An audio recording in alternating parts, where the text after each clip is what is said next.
Hello class, कैसे हैं आप लोग।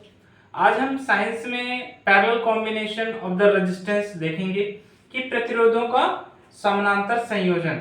इसका शॉर्ट मैंने आपको बताया है कि क्या है, तो शॉर्ट में आप देख सकते हैं मैंने बेसिक बताया हुआ है, लेकिन आज वीडियो में इसका डेरिवेशन जो है वो हम डिस्कस करेंगे।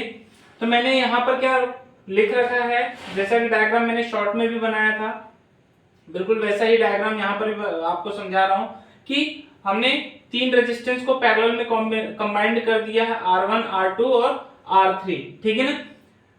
मैंने आपको शॉर्ट में भी बताया था, फिर से एक बार रिपीट कर दे रहा हूं कि भैया ध्यान रखिएगा, पैरेलल कॉम्बिनेशन में पोटेंशियल मतलब विभवांतर जो होता है वो एक होता है, लेकिन करंट जो होती है वो अलग अलग होती है। तो हमने इन दोनों कोनों के बीच में कितना V दे दिया, V पोटेंशियल विभवांतर कितना दे दिया, V दे दिया।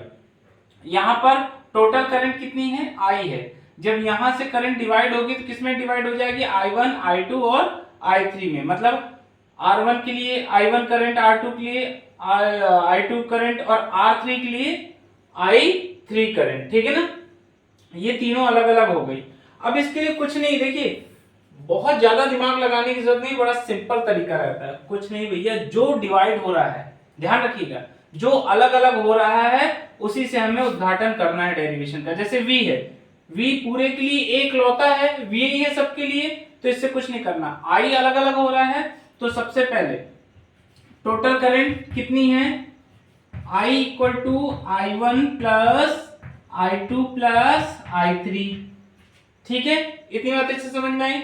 अच्छा, ओम्स लॉ हमें क्या बोलता है, ओम्स लॉ क्या बोल रहा है भाई, ओम्स लॉ ये बोलता है भैया कि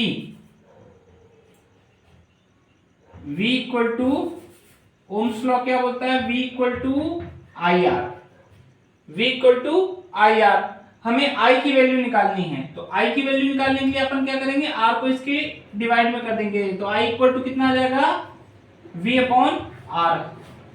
I इक्वल टू क्या आ जाएगा, V अपॉन R। क्लियर। अब फर्स्ट के लिए देखिए, इसी इक्वेशन में रखना है, इसी इक्वेशन में, ये जो अपन ने पहले इक्वेशन लिखी है वही इक्वेशन में पुट कर रहा हूं। पहले वाले के लिए क्या होगा, ये थी ना इक्वेशन, एक बार फिर से लिख देता हूं, ज्यादा आपको कंफ्यूजन होगी, तो इक्वेशन एक बार मैं फिर से लिख दे रहा हूं। ठीक। अब पहले वाले के लिए क्या होगा, V अपॉन R, दूसरे के लिए भी V अपॉन R, तीसरे के लिए V अपॉन R। लेकिन अब यहां देखने की बातें ये हैं, समझने की बातें हैं कि V तो सब जगह कॉमन है, लेकिन R सबका कॉमन नहीं है। तो हम क्या करेंगे, यहां फर्स्ट के लिए बात कर रहे हैं तो यहां R1 कर दीजिएगा, यहां सेकंड के लिए बात कर रहे हैं R2 कर दीजिएगा, यहां 3 की कर रहे हैं तो 3 कर दीजिएगा। बहुत सिंपल है भाई, ज्यादा इसमें दिमाग लगाने की जरूरत नहीं है। सबका क्या है, I इक्वल टू तो V अपॉन R होगा ही होगा सबका, क्योंकि V सबका कॉमन है, V सबके लिए क्या है, कॉमन है, तो हम इसमें V1, V2, V3 तो कर नहीं सकते। अब बचा जा R सबका अलग है, तो R1, R2, R3 कर दिए। ठीक है। अब I के लिए क्या करेंगे, अब हम मान लेते हैं क्या, अब हम ये पूरे के लिए मान लेते हैं कि पूरा टोटल रेजिस्टेंस कितना है, टोटल रेजिस्टेंस कितना मान लेते हैं अपन, R मान लेते हैं। क्या मान लेते हैं, R मान लेते हैं। यदि टोटल रेजिस्टेंस अपन ने R मान लिया तो I इक्वल टू इसमें भी होगा V अपॉन R, और यहां अपना क्या है V R1, V R2, V R3। बात समझ में आई। ये टोटल करंट है, तो इसके लिए हम टोटल रेजिस्टेंस और टोटल पोटेंशियल की बात करेंगे। तो टोटल करंट के लिए टोटल पोटेंशियल अपना V है, विभवांतर V है, और टोटल रेजिस्टेंस अपन ने मान लिया क्या, तो कुल प्रतिरोध पूरे सर्किट का अपन ने क्या मान लिया, R मान लिया। क्या मान लिया, R मान लिया। ठीक है ना।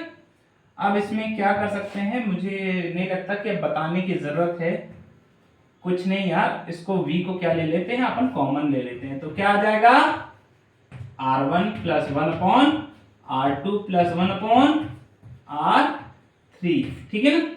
और यहां पर V अपॉन R रहेगा, V से V को कैंसिल कर दिया, v से v को क्या हो गया, कैंसिल हो गया, तो क्या हमारे पास बचा 1 upon r equal to 1 upon r1 plus 1 upon r2 plus 1 upon r3। Simple, ये भैया लास्ट का रिजल्ट आ गया। अब इसमें 2 जोड़ दीजिए, 3 जोड़ दीजिए, 5 जोड़ दीजिए, 10 जोड़ दीजिए, सबका ऐसे जोड़ते चलना। मान लो 4 रेजिस्टेंस है तो प्लस 1 अपॉन r4 आ जाएगा, 5 है तो प्लस 1 अपॉन r5 आ जाएगा। इस तरीके से पैरेलल कॉम्बिनेशन समानांतर क्रम का चलता रहेगा संयोजन, ठीक है ना। तो इसमें देखो मेन गौर करने की बातें क्या है, गौर करने की बातें ये है भाई कि जो कॉमन है उससे कुछ भी आपको नहीं करना, लेकिन जो अलग अलग हो रहा है, जैसे i1 i2 i3 में बार बार रिपीट इसलिए कर रहा हूं क्योंकि यही चीज इसमें मेन है, और कोई बड़ी चीज डेरिवेशन करना कोई बड़ी चीज नहीं है। लेकिन क्या है, हम ये कॉन्सेप्ट भूल जाते हैं यार कि v में चालू हो जाते हैं। अब v में कैसे चालू करोगे, तो जो अलग अलग होगा उसी से चालू कर देना और फिर ओम्स लॉ लगाना पड़ेगा। सीरीज में भी बिल्कुल ऐसी कॉन्सेप्ट है, बिल्कुल यही कॉन्सेप्ट सीरीज में भी चलेगा, लेकिन थोड़ा सा उसका वे चेंज हो जाता है, ठीक है ना। वहां i की जगह v आ जाता है। क्लियरली बातें, ओम्स लॉ लगाया, अब ओम्स लॉ मालूम होना चाहिए, ठीक है। ओम्स लॉ लगाया, टोटल रेजिस्टेंस हमने R माना, आंसर आ गया, ठीक है ना।